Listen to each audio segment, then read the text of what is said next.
Welcome back to our Revolution to Media series, where we look at how shifts in information change history. Today, we're exploring the ultimate consequence of an information blackout. April 26, 1986, is universally remembered as the day of the worst nuclear disaster in human history. We all know the story. A sudden, catastrophic explosion ripped through reactor number 4 at the Chernobyl nuclear power plant, sending a radioactive plume across Europe. But what if I told you the explosion in 1986 was not the first time Chernobyl melted down? Recently declassified documents from the Ukrainian KGB reveal a terrifying secret. The plant actually suffered a partial nuclear meltdown 4 years earlier, on September 9, 1982. But you probably haven't heard of it. Why? Because the government successfully covered it up. We live in a world terrified of fake news and media manipulation. But Chernobyl proves something even more dangerous. The most dangerous thing a government can do isn't just spreading lies, it's suppressing the truth. Chernobyl wasn't just a technological failure, it was a catastrophic media failure. By suppressing the data of the 1982 meltdown, the Soviet bureaucracy created an echo chamber. They prioritized public relations over scientific reality, making the 1986 catastrophe a mathematical certainty. Here is how an information monopoly doomed a city.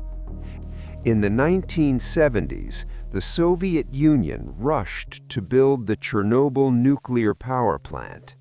It was supposed to be the ultimate symbol of Soviet engineering and Soviet power. But behind the scenes, the construction was a disaster. Corruption, stolen materials, and impossible political deadlines. In any healthy media ecosystem, investigative journalists would expose this. But in the Soviet Union, the state controlled the press. There were no independent journalists to sound the alarm.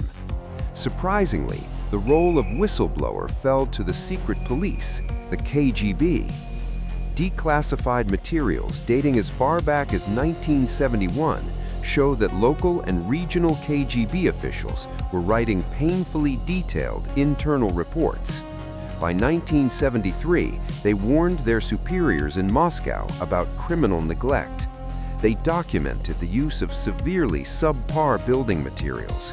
They warned that the plant's roof was highly flammable, but the Soviet leadership ignored them. To admit the construction was flawed would mean admitting the Soviet system itself was flawed.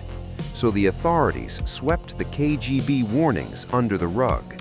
The foundation of the disaster was laid not just in bad concrete, but in systematic censorship. This culture of silence reached its breaking point 4 years before the famous disaster. On September 9, 1982, during a test, reactor block number 1 suffered a partial core meltdown.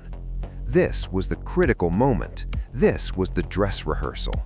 In a transparent society, this near miss would have halted the entire nuclear program. Scientists across the country would have been alerted to the fatal design flaws in RBMK reactors. Safety protocols would have been rewritten. Instead, the state initiated a massive synchronized cover-up. The state-run media reported absolutely nothing. The citizens of the neighboring city of Pripyat went about their daily lives completely unaware they had just inhaled radioactive isotopes. And even more incredibly, the operators of the other nuclear reactors in the Soviet Union were kept in the dark. The mishandling of this 1982 meltdown was proof that the 1986 accident was virtually inevitable. When you forbid people from learning from their mistakes, they are forced to repeat them. 4 years later, the bill for that censorship came due. Because the 1982 data was completely suppressed, the exact same fatal flaws remained in the reactor designs.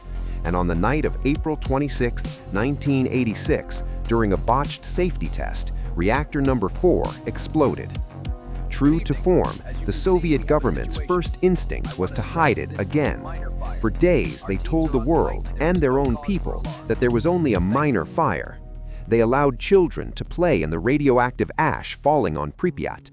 But radiation doesn't respect borders, and it certainly doesn't respect state-sponsored media. Alarms began to go off at a nuclear plant in Sweden, over 600 miles away. The Swedes detected the radiation cloud and threatened to file an official alert. Only then, backed into a corner by international monitors, did the Soviet Union admit to the disaster. The monopoly on information was finally broken. But the cost was immeasurable. Hundreds of thousands of liquidators were sent in to clean up a lethal mess that transparency could have prevented. So what does a 1980s nuclear disaster have to do with modern media trends? Everything. Chernobyl is the ultimate physical manifestation of an echo chamber. Today, we talk about social media algorithms creating bubbles where we only hear what we want to hear. The Soviet bureaucracy operated on the exact same mechanism. It was a system that punished bad news and only rewarded data that flattered the leadership. When a system, whether it's a government, a corporation, or a social media algorithm, filters out uncomfortable truths to maintain the illusion of perfection, the system becomes incredibly fragile. Modern algorithms that suppress nuanced debate in favor of comforting, polarizing content are running the exact same risk. Reality always wins eventually. And when the bubble pops, the fallout is devastating. As we look back at the declassified files of the Chernobyl disaster, we're left with three crucial lessons. First, an information monopoly is more dangerous than a nuclear weapon. Secrecy destroys the very safety mechanisms society needs to survive. Second, true disaster prevention requires protecting whistleblowers. If the 1973 KGB memos had been made public, the explosion would never have happened. And finally, nature reclaims all. Today, despite lingering radiation, the human exclusion zone around Chernobyl has thrived as an accidental wildlife refuge, a haunting reminder that the Earth will outlast our technological hubris and our political lies. Make sure to subscribe, and I'll see you in the next one.